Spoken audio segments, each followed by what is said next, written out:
99%ers have hit the streets and government buildings all through last week, with a protest focused on President Obama's foreclosures deal that they say feeds the financial fat cats while doing more people out of livelihoods and employment. So sit back for Get a Job, a piece to offer a clear view on unemployment blues. Homes Are for Living, a one-on-one look at the foreclosure scandal. Someone who really... CPAC, LA, and Frisco demos an account of the 99%ers' efforts to exercise their rights under the First Amendment, and our weekly interview, hobnobbing again with the great and the good of the movement. Hi, my name is Bill Moyer, and I am the Executive Director and Co-founder of the Backbone Campaign. Inequality in the United States has reached the level seen only once in the nation's history, and unemployment has reached the level seen only once since the Great Depression. Corporate profits are at a record high. Capital is clearly winning the age-old struggle with labor, and the country is destabilizing to the point where the current Occupy protests would likely be only the beginning of a time of major unrest. 3 years after the financial crisis, the unemployment rate is still at the second highest level since the Great Depression. Jobs are scarce, so many adults have given up looking for them. A record percentage of unemployed people have been without jobs for more than 6 months, with median duration of all unemployment near an all-time high. Government figures of unemployment are strictly manipulated, so the official rate hovers around 9%, equating to 14 million Americans who want to work but can't find a job. The rate goes up to 17% if one includes part-time workers looking for full-time work and people who have stopped looking for work at all. Unemployment rates for young people, minorities and veterans range between 20 to 30%. Times are tough for labor. On the other side of the issue, life has never been better for the owners. Corporate profits are at an all-time high. CEO pay 350 times the average worker's pay, an increase of 300% since 1990, while the average worker's pay has increased 4%.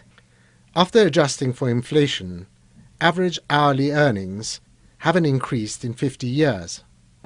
The top 0.1% are doing much better in the US than their counterparts in other first world countries. In fact, income inequality is so extreme that the US now ranks 93rd in the world. China is ahead in income equality, as are India and Iran. So the next time someone tells you Occupy protesters have no ground to stand on, no facts to back them up on the single biggest issue the movement has brought forth, hand him this slice of reality. Then tell him it's only the tip of an iceberg upon which a hard rain is about to fall.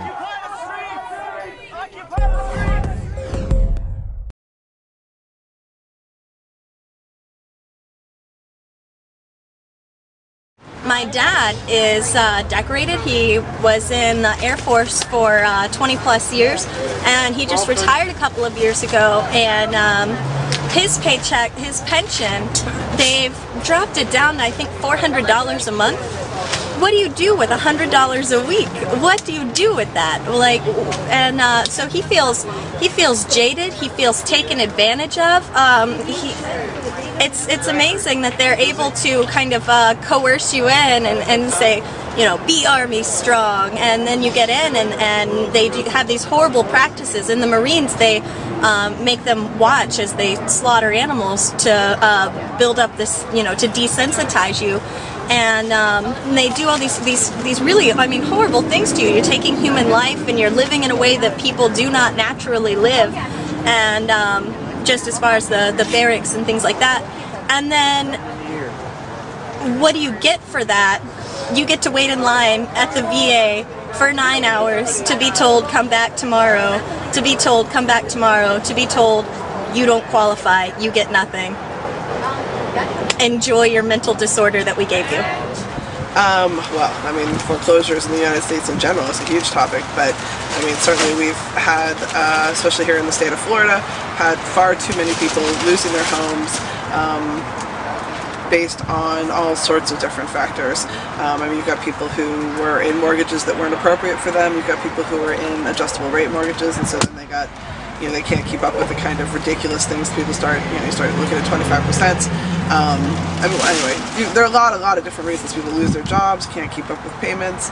I mean, in the foreclosure, you've just got banks raking in money. You've got, what, I think I read the other day that there are 18 million empty homes and, like, you know, 4 million homeless people. It's just, you've got the banks raking in money, and that's basically all it comes down to, really.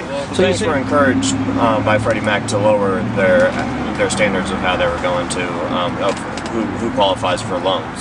So Freddie Mac, at the same time, while they encouraged them to lower these standards, they went ahead and bet $5 billion against the American system. You know, against these Americans, saying that they're gonna fail. So they already knew that they were going to fail. So, you know, they already knew that a lot of these loans were going to fail. So they bet $5 billion against it so that they would cover themselves. You know, what better motive than $5 billion to crush a whole economy? I think that with the whole foreclosure question, we can definitely focus in on probably the past 5 to 10 years, something like that. I think that the housing bubble has definitely been a lot more unjust than anything in the more distant past than that. So that's like a really good focus point, at least. I mean, there's definitely a direct correlation from the banks being bailed out and the lot of foreclosures that have been happening.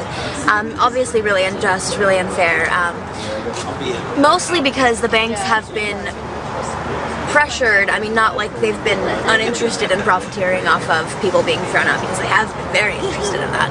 But they've also, you know, been pressured by the government to sell these subprime mortgages to get these people who obviously can't afford, you know, mortgages, or obviously can't afford collateral, or obviously can't afford anything, essentially, to buy into this program to where they think that they're going to be okay, and getting unjustly foreclosed on because they're not properly educated, because the wording is too ambiguous, because they aren't fully aware, essentially. And it's not just the banks, though. I mean, it's the government as well. It's the fact that, you know, the banks have been put on the spotlight to do these things to these people, and then they're profiteering off of it, and they're gaining, you know, they know that these people are going to be foreclosed on. So in that sense, it's really, really unjust and unfair for right now. And we've had more foreclosures. I mean, foreclosure is not my specialty by any means. Well, first and foremost, I think it's a joke what Obama just passed, saying that he's going to give $2,000 to people who lost their homes, letting the banks and the companies, the corporations that did this basically get off for $24 billion, considering we're going over a crisis. It's over $1 trillion. And I think it's like a common way that our government does, like, here, we'll give you a little bit just to shut up, so here's a little bit of money, go spend, you know. So that just right away, I think that's a joke. The foreclosure rates are disgusting. There's empty houses all over the place, and there's homeless people all over the place, and to me that just does not make any sense whatsoever. People that buy 6 and 7 houses and were using them to flip and using them as an income weren't necessarily even the ones who are suffering right now. People who got into houses, single family homes, that are getting kicked out of their homes, I think that's a real concern. I don't think that $2,000, by giving them $2,000, is going to placate any of that, and I'd be surprised if even those people get those $2,000. I think more likely the people who are using it as a source of income are the ones who are going to get it anyways, because usually they're more likely to have access to the resources necessary to get into these government programs in the first place. So as far as Occupy goes, and I only speak for myself, I think that we should be very focused on keeping people in their homes, and just making sure that that's a number one priority. How is it possible that there's so many vacant homes and so many homeless? It doesn't make any sense to me, and we're continuing to build new homes when there's already old ones and vacant ones. So yeah, there's a lot of fun stuff to talk about with that. Well, for one, it's a travesty on what it does on a human level. It's kicking people out of their houses Why? For the benefit of the banks, because they're not taken into consideration. So what it does to people's property values, the way that just everything in general. And the settlement that they just passed, whether or not it still allows for criminal prosecution, I can't say. But if the only thing that they're offering homeowners is $2,000, whether they, even if they were wrongly foreclosed on, that's hardly, a triviality. They deserve so much more than that, and it just shows how the corrupting moneyed interests continue to perpetuate the system that they want. Ashley Perry, ASHLEY PERRY. Becky Rubert, RUBRIGHT. Tim Summers, TIMSOMMERS. Bailey Riley, BAILEY, Riley RILEY. It's Owen Gaither, OWENGAITHER. Mike Levy, MIKELEVY. The Conservative Political Action Conference, CPAC, is an annual political conference founded in 1973 and hosted by the American Conservative Union Foundation, a charity group with more than 100 other organizations contributing. CPAC is attended by thousands of conservative activists and elected officials from across the U.S. Roughly half of attendees in the past few years have been college-aged. CPAC met February 9/11 in Washington, D.C. This year, Occupy D.C. and other progressive groups joined the AFL-CIO and labor representatives to demonstrate the struggle for economic justice at CPAC. Demonstrations were held outside the location of the conference, at one point featuring a shouting match between conservative attendees and protesters. About 24 occupiers conducted a silent protest in front of a videotaped speech from Republican presidential candidate Mitt Romney. The protesters, college students from all over the country, wore shirts that said, "If money is speech, poverty is silence," and had tape over their mouths. The conservative crowd yelled at the protesters, who were pushed out of the premises by hotel security, ripping the tape from their mouths and chanting, "We are the 99%. The stage is being set for an interesting election year. Everybody back. Get those cameras. Wow. In the meantime, another 27 Occupy protesters were arrested across the country between February 4th and February 10th for exercising their First Amendment rights. And Occupy San Francisco held a street protest against police tactics in which a trolley car operator clanged along to the chants of the 99.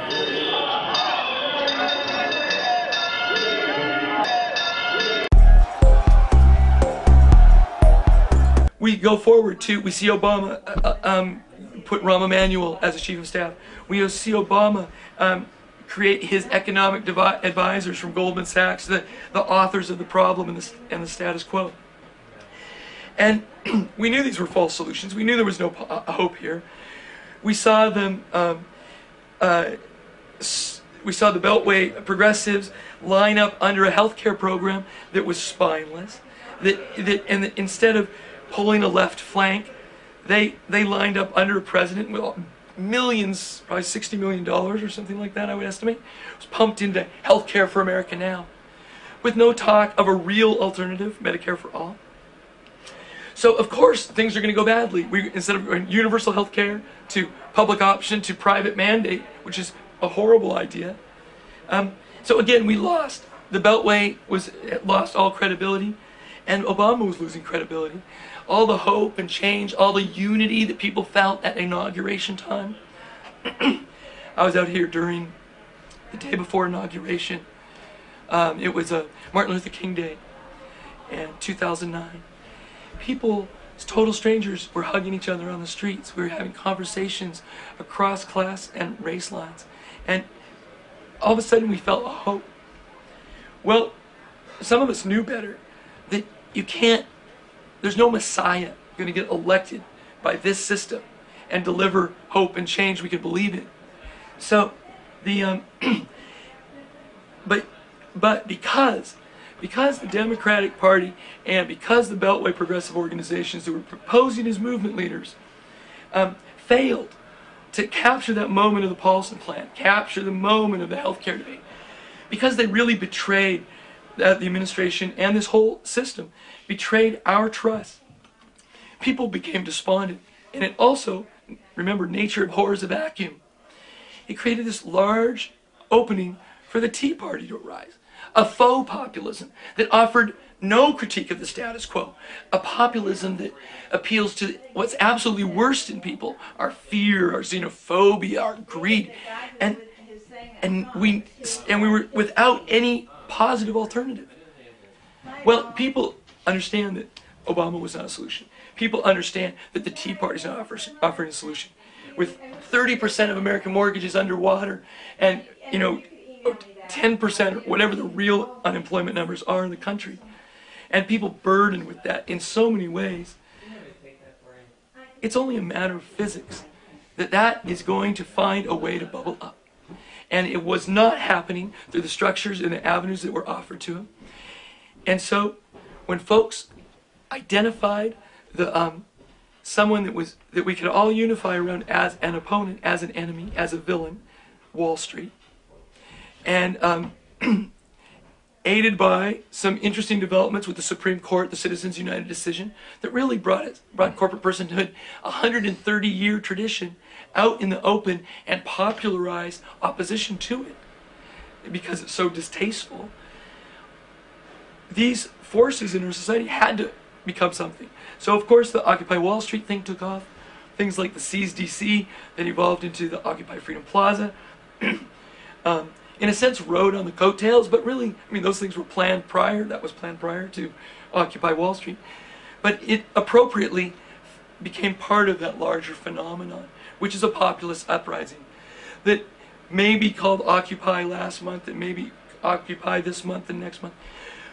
But it doesn't necessarily have to maintain that brand identity to reflect an actual impulse in the society and really internationally of power relationships. And of course, when you push people too far, they're going to rebel.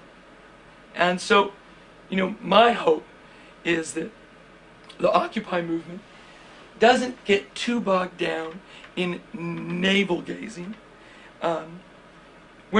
I personally believe that though we need to continue to provide positive proposals, the places of the occupations, these parks in the middle of winter, are not utopian societies. They're not our utopian petri dish. They're easily become an example or a way to show of all the failures of our structure, the failures of our social safety net. And though we're being blamed often for the dysfunction that happens, in these places, this dysfunction did not start with Occupy, for God's sakes. It's the humane thing, the compassionate thing to do is to reach out and serve people. And I understand that, and yet I struggle, like I see a lot of people struggling with, is that really our focus as Occupy? As movement catalysts, social service, surrogate social service, utopian society? Or is it really a place to come together, build skills, strategize, discuss what are the things that are deeply affecting us? What are our common goals and enemies? What are our common dreams and aspirations? And how do we work for those? It's a way. I love that Occupies now are all talking to each other. I love that things are bubbling out of Occupies. Because, again, if things get bogged down, I'm not worried about that, really, because I think it will find a way to bubble up. But I kind of hope that we don't waste too much energy in that, because we have such great opportunity right now. And we want to make sure that the people who've come to Occupy and maybe left because they couldn't find a place or it didn't suit them, have a way to come back and stay involved. Because the reason they came is still valid. The reasons they came are still valid. So, my hope is that we establish our identity early on in the Occupy, as we the people, as an uprising of the people, not an uprising of marginal pieces of society, but as really the people, and that we identify the values that we have: democracy, community, human dignity, economic fairness, etc. And now that we should be evolving and looking for the strategies They're going to pull people into this movement and grow this movement.